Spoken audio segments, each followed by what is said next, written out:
Assalamualaikum warahmatullahi wabarakatuh. Halo semuanya.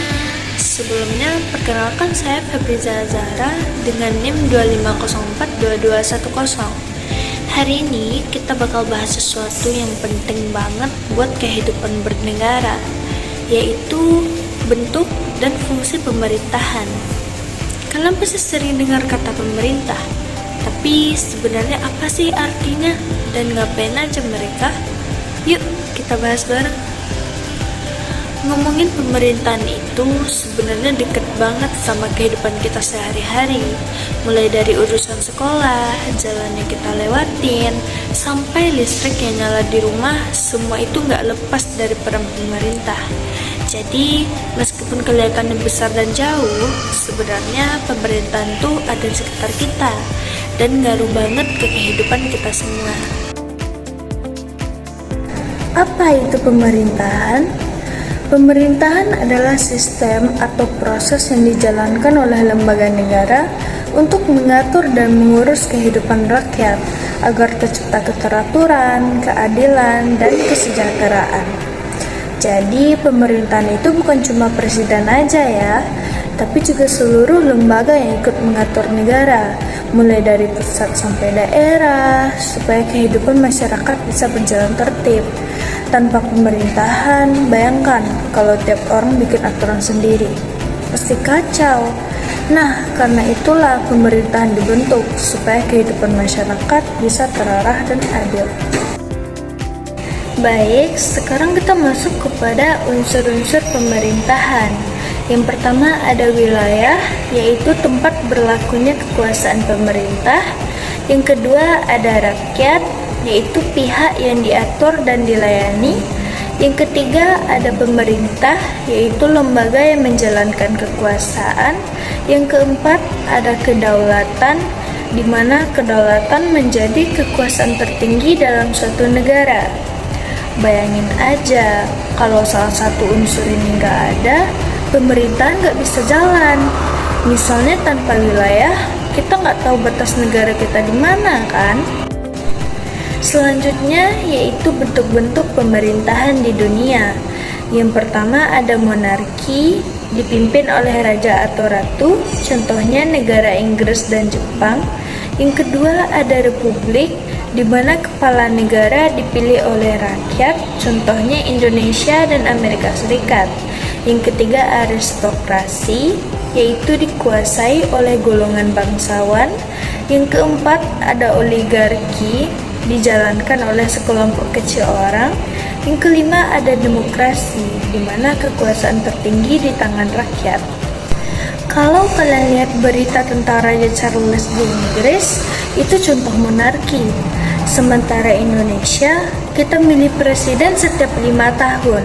Artinya kita republik dan demokrasi sekaligus. Selain itu, ada juga bentuk-bentuk campuran. Misalnya Malaysia yang punya raja, tapi juga sistem parlementer. Jadi tiap negara bisa punya ciri unik tergantung sejarah dan budaya mereka. Bentuk pemerintahan Indonesia. Indonesia menganut bentuk republik dengan sistem pemerintahan presidensial. Ciri-cirinya, presiden adalah kepala negara dan kepala pemerintahan. Presiden dan wakil presiden dipilih langsung oleh rakyat, masa jabatan 5 tahun, dan bisa dipilih kembali 1 kali. Kekuasaan diatur oleh UUD 1945. Sistem ini bikin presiden punya tanggung jawab besar, tapi juga ada pembatasan biar nggak otoriter. Nah, pembatasan itu datang dari hukum dan lembaga seperti DPR dan Mahkamah Konstitusi. Kalau kita lihat sejarah, bentuk pemerintahan ini bisa berubah seiring waktu. Misalnya, dulu banyak negara pakai sistem monarki absolut, di mana raja punya kekuasaan mutlak. Tapi sekarang, banyak yang berubah ke monarki konstitusional. Artinya, kekuasaan raja dibatasi oleh undang-undang dan parlemen. Jadi, pemerintahan itu selalu berkembang sesuai kebutuhan masyarakat dan zaman. Selain itu, sistem presidensial juga punya kelebihan, yaitu kestabilan pemerintahan. karena presiden nggak bisa dijatuhkan semudah itu oleh DPR, kecuali melakukan pelanggaran berat. Tapi ada juga tantangannya. Misalnya kalau hubungan antara presiden dan DPR kurang harmonis, kadang kebijakan jadi terhambat. Makanya kerjasama antar lembaga itu penting banget sih. Sekarang kita masuk kepada fungsi-fungsi pemerintahan. Yang pertama ada pelayanan atau service, yaitu memberi layanan publik seperti pendidikan, KTP, dan kesehatan. Yang kedua ada pengaturan atau regulating, di mana membuat peraturan agar masyarakat tertib. Yang ketiga ada pembangunan atau development, yaitu meningkatkan kesejahteraan dan infrastruktur. Yang keempat ada perlindungan atau protection, yaitu menjaga rakyat dari ancaman dan ketidakadilan. Bayangin kalau nggak ada fungsi pelayanan, kita susah bikin SIM atau paspor. Kalau nggak ada fungsi pengaturan, semua orang bisa bertindak sesuka hati. Jadi fungsi-fungsi ini harus berjalan seimbang. Misalnya fungsi pelayanan, pemerintah bikin program BPJS supaya masyarakat bisa berobat dengan mudah. Fungsi pembangunan, bikin jalan, jembatan, dan sekolah. Sedangkan fungsi perlindungan bisa kita lihat waktu pemerintah bantu korban bencana. Pembagian pemerintahan. Yang pertama ada pemerintahan pusat, yaitu presiden, wakil presiden, dan menteri. Yang kedua ada pemerintahan daerah, meliputi gubernur, bupati atau wali kota, dan perangkat daerah. Yang ketiga ada hubungan pusat dan daerah, yaitu kerjasama untuk pelayanan dan pembangunan. Contohnya jalan tol Trans Jawa itu proyek pusat, tapi yang ngatur izin pembangunan di daerah ya pemerintah daerah. Jadi semuanya saling terhubung. Tujuan pemerintahan terdapat dalam UUD 1945 pembukaan alinea keempat, yaitu melindungi segenap bangsa Indonesia, memajukan kesejahteraan umum, mencerdaskan kehidupan bangsa, dan ikut melaksanakan ketertiban dunia berdasarkan kemerdekaan, perdamaian abadi, dan keadilan sosial.